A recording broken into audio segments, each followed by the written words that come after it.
अस्सलाम वालेकुम व्यूअर्स, आज मैं आपके लिए रमज़ान के महीने में आसानी के लिए एक बहुत ही ज़बरदस्त रेसिपी लेकर आई हूँ। रोज़ अब आपको चटनी बनाने की ज़रूरत नहीं पड़ेगी, बस आप एक बार ये चटनी बनाकर रख लेंगे तो आप पूरा महीना इसे खा सकते हैं।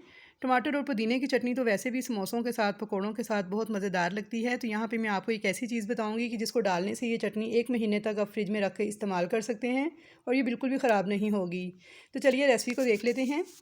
तो यहाँ पे इस चटनी को बनाने के लिए मैंने 4 मीडियम साइज़ के टमाटर लिए हैं और इनको वॉश करके अच्छी तरह से छोटे टुकड़ों में काट लिया है। उसके अलावा मैंने धनिया लिया है, डंडी समेत मैंने काट लिया है मोटा मोटा। एक गड्डी धनिया है और उसके मुकाबले में आधा पुदीना है। साथ ही 12 से 14 कलियाँ लहसुन की हैं और 5 से 6 हरी मिर्चें हैं। तो ये सारी चीज़ें जाएंगी इस चटनी के अंदर। उसके अलावा कुछ स्पाइसेस जाएंगे। तो चलिए हम स्टार्ट करते हैं। तो सबसे पहले हम एक लेंगे ब्लेंडर का जग, जो कि इजीली हर एक के घर में अवेलेबल होता है। बहुत ही आसानी के साथ ये चटनी बनके तैयार हो जाती है और बहुत ही मज़ेदार बनती है।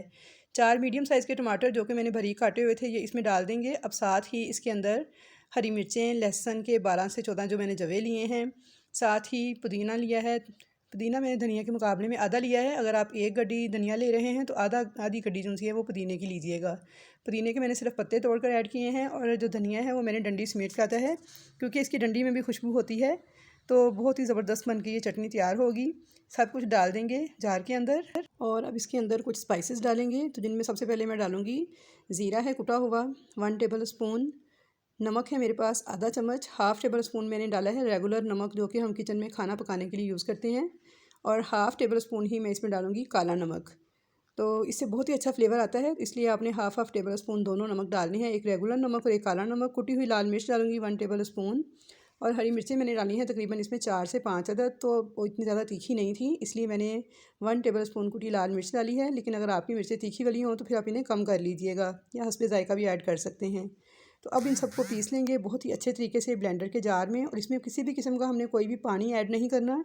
टमाटर के जूस में ही ये चटनी बनके तैयार होगी। तो यहाँ पे आप देख सकते हैं कि मैंने ब्लेंडर मशीन को चला दिया है और आपको दिखाने के लिए मैं आपको दिखा रही हूँ कि इसमें देखिए पानी वगैरह कुछ भी ऐड करने की ज़रूरत नहीं पड़ी। टमाटर का जो जूस है उसके अंदर ही ये चटनी बहुत ज़बरदस्त किस्म की रेडी हो जाएगी। तो अगर आपको लगे कि आपकी मशीन जो है वो नहीं चल रही, चटनी जो है वो इसमें नहीं मूव कर रही, तो आप थोड़ा सा इसे चम्मच के साथ इस तरीके से हिला दीजिएगा। बहुत ही ज़बरदस्त ये बन के तैयार हो जाती है।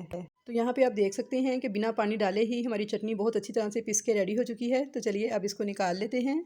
तो यहाँ पे देखिए इतनी ज़बरदस्त ये चटनी बनके रेडी हुई है, तो देखते ही मुंह में पानी आ रहा है। तो अब मैं आपको बताऊंगी कि इसमें हम क्या चीज़ डालेंगे कि जिससे ही हमारी ये चटनी महीना भर ख़राब नहीं होगी और ना ही इसका कलर ख़राब होगा। तो इसमें मैं हाफ़ टी स्पून टाटरी डालूंगी, यानी सिट्रिक एसिड भी कहते हैं इसको। और टाटरी भी बहुत ही सस्ती सी चीज़ है, ग्रोसरी स्टोर से ईज़िली मिल जाती है और ये हमारे खानों को ख़राब होने से बचाती है। शेल्फ़ लाइफ जो है इसे बढ़ा देगी।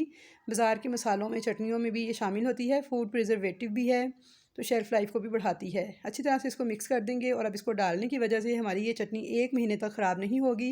बस आपने क्या करना है कि इसको किसी एयर टाइट जार के अंदर डाल के फ्रिज के अंदर रखना है, और इसके अंदर गीला चम्मच बिल्कुल नहीं डालना। जब भी निकालना है खुश्क चम्मच से निकालना है और खुश्क जार के अंदर ही आपने इसको सेव करना है। तो अगर आप ये थोड़ी सी एहतियात करेंगे तो फ्रिज में ये एक महीने तक रख के आप इस्तेमाल कर सकते हैं। और अगर आप इसे एक महीने से ज़्यादा यूज़ करना चाहते हैं तो फिर आप इसे फ्रीज़र में आइस क्यूब्स के अंदर जमा लें। तो जितनी आपको ज़रूरत हो उतनी आइस क्यूब्स आप निकाल के भी यूज़ कर सकते हैं। तो आई होप व्यूअर्स की चटपटी मज़ेदार सी हाज़मेदार चटनी की वीडियो आपको ज़रूर पसंद आएगी।